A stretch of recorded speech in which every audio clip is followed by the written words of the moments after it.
Hello बच्चो, गणिताचा भाषा यूट्यूब चॅनलवरती तुमचं स्वागत आहे. तर विद्यार्थी मित्रांनो, मॅथमॅटिकल लॉजिक या चॅप्टरची लास्ट एक्सरसाइज आपण पाहत आहोत. एक्सरसाइज 1.5. एक्सरसाइज 1.5 मध्ये ॲप्लिकेशन बेस्ड प्रॉब्लेम आहेत.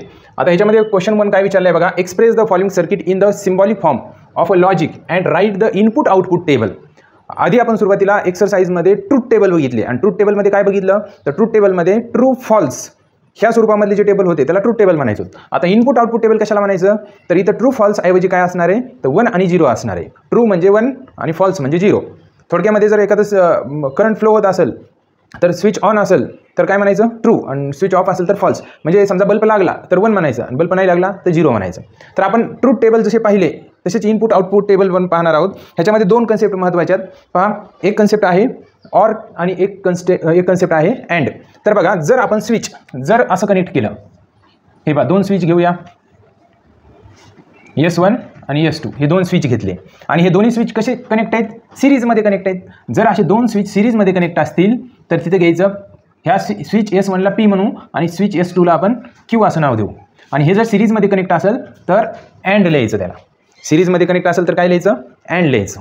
मग तुम्हाला अँडचा ट्रूथ टेबल माहिती आहे. TT असेल तर T, बाकी सगळे फॉल्स असतात. जसं की आता इथं काय लिहिणार आपण 1 असेल तर 1, बाकी सगळे 0 असतात. हे आपण ह्या ट्रूथ टेबलमध्ये ट्रूथ टेबल म्हणण्यापेक्षा इनपुट आउटपुट टेबल म्हणूया. तर ह्याचा इनपुट आउटपुट टेबल असा असेल बघा, P Q. आता आपल्याला काय घ्यायचं आहे 1 1 0 0 1 0 1 0.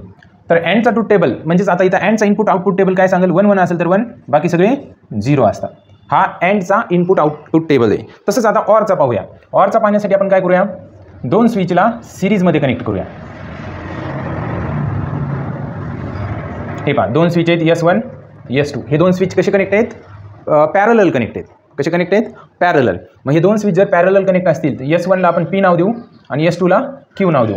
थोडंसं इथे नाव देतो P आणि S2ला Q. आता दोन्ही जर पॅरलल कनेक्ट असतील तर ऑर म्हणायचं. दोन स्विच जर पॅरलल कनेक्ट असतील तर त्यांना काय म्हणायचं ऑर म्हणायचं. मग ऑरचा इनपुट आउटपुट टेबल असा असेल बघा, P Q 1 1 0 0 1 0 1 0. आता ऑरचा ट्रू टेबल काय सांगतो F असेल तरच F, नाही तर बाकी सगळे ट्रू असतात. आता इथं ऑरचा इनपुट आउटपुट टेबल काय सांगतो 0 0 असेल तर 0, नाहीतर बाकी सगळे 1 असतात. हा ऑरचा input output table.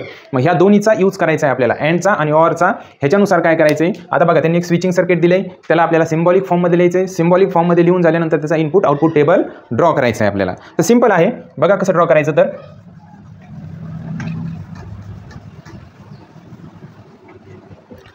Look at the board. सर्वात पहिल्यांदा आपण ह्याला सिम्बॉलिक फॉर्ममध्ये लिहूया. आता सिम्बॉलिक फॉर्ममध्ये लिहिताना 3 स्विच आहेत इथं S1 S2 S3. आता हे 3 स्विच जर असतील तर मी काय करतोय पहा, S1 साठी P नाव देतो, S1 साठी P नाव देतो, S2 साठी Q नाव देतो आणि S3 साठी R नाव देतो, PQR. आता ह्याच्यामध्ये S2 आणि S3 हे कसे कनेक्ट आहेत सिरीजमध्ये असतील तर त्यांना अँड घ्यायचं.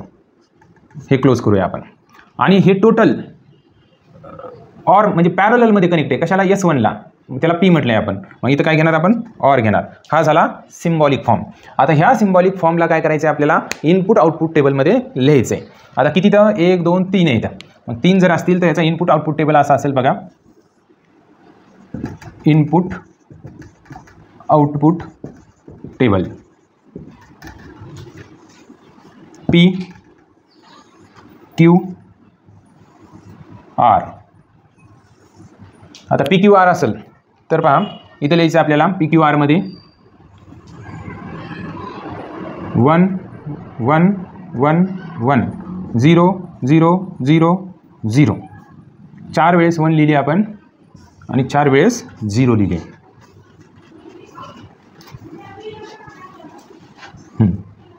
आता हे सेकंडमध्ये काय करायचं 1 1 0 0 1 1 0 0 आणि थर्डमध्ये 1 0 1 0 1 0 1 0. ही टेक्निक ध्यानात ठेवायची टेबल बनवण्यासाठी. आता पहा PQR. तर सुरुवातीला काय करूया आपण Q अँड R घेऊया. Q and R.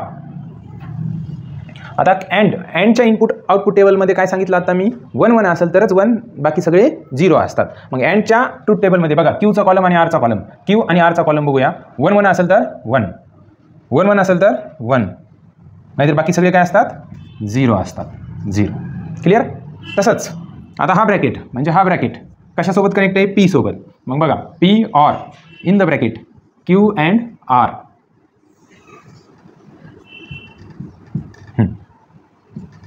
बघा आता पीचा कॉलम बघायचा आणि हा कॉलम बघायचा. आता हे दोन्ही कसे कनेक्ट आहेत, ऑरने कनेक्ट आहेत. मग ऑरने जर कनेक्ट असेल तर ऑरचा ट्रूथ टेबल म्हणण्यापेक्षा इनपुट आउटपुट टेबल म्हणू आपण. ऑरचा इनपुट आउटपुट टेबल काय सांगतो, 0 0 असेल तर 0, नाही तर बाकी सगळे 1 असतात. मग बघा आता हे दोन ऑरने कनेक्ट आहेत. 0 0 कुठे बघायचं, 0 0 असेल तर 0, 0 0 असेल तर 0, 0 0 असेल तर 0, नाही तर बाकी सगळे 1 असतात. हा झाला इनपुट आउटपुट टेबल कशाचा, ह्या सिम्बॉलिक फॉर्मचा. आणि हा सिम्बॉलिक फॉर्म कशाचा, तर ह्या स्विचिंग सर्किटचा. म्हणजे ह्या स्विचिंग सर्किटला आपल्याला सिम्बॉलिक फॉर्ममध्ये लिहिता येतं. सिम्बॉलिक फॉर्ममध्ये लिहिल्यानंतर त्याचा इनपुट आउटपुट टेबल लिहिता येतो. आणि हा इनपुट आउटपुट टेबल आपल्या ट्रूथ टेबल सारखाच आहे. जे सुरुवातीला ट्रूथ टेबल आपण लिहिले त्याचे वाटलंच तर मागं जाऊन व्हिडिओ बघा, म्हणजे ते आधी व्हिडिओ बघितले की तुम्हाला हे लक्षात येईल. फक्त इथं 1 तिथं टी तर इथं 1 आहे, टीच्या ऐवजी 1 आहे आणि इथं 0च्या ऐवजी एफच्या ऐवजी 0 दिलेलं आहे. क्लिअर. तर नेक्स्ट व्हिडिओमध्ये आपण काही पुढचे प्रॉब्लेम पाहूया. तर ह्या व्हिडिओला सबस्क्राईब करा, शेअर करा. तसंच या चॅनलला जे काही कॉलेजचे ग्रुप असतील त्या कॉलेजच्या ग्रुपवर शेअर करा, लाईक करा, सबस्क्राईब करा. थँक्यू.